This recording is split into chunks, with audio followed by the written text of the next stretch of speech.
से आगे 5 फुट तक आपके पास जगह है, इससे आगे अगर हुआ तो मैं आपको अरेस्ट भी करूंगा और आपका होटल सील कर दूंगा। अभी 1 लाख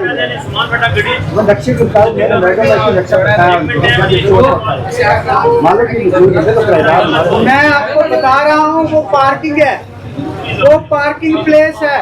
पार्किंग प्लेस में से मैं आपको 5 फुट जगह दे रहा हूँ, समझ आ गई है? ठीक है, अब आप 1 लाख रुपए जुर्माना देंगे इन सारी चीजों का, और 1 हफ्ते का टाइम, 1 हफ्ते के अंदर अंदर अगर आप ये चीजें सेटल नहीं की तो फिर आपकी दुकान में सील करूंगा और आपको मैं अरेस्ट कर लूंगा।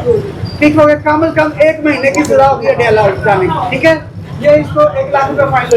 ये देखिए 1 लाख रुपए जुर्माना हुआ है, क्योंकि इसने सारा कब्जा, सारा सामान जो था इंक्रोचमेंट का उठा के वो यहाँ पर रखा था, और उसके बाद रोटी का रेट इसने 15 रुपये लगाया था। 1 हफ्ते का इसको टाइम दिया गया है। अगर तो ये नहीं माना तो उसके ऊपर सख्त कार्रवाई होगी और 1 महीने की सज़ा हो सकती है। ये भी आप लोगों की इन्फॉर्मेशन है कि अगर आप बाज नहीं आते, ये ताजरों के लिए ख़बर है कि बाज नहीं आते तो उसके ऊपर फिर आपके खिलाफ एक्शन होगा और 1 महीने की कैद भी हो सकती है। ये देखें, ये पूरी वर्कशॉप बनाई हुई दुकान के बाहर।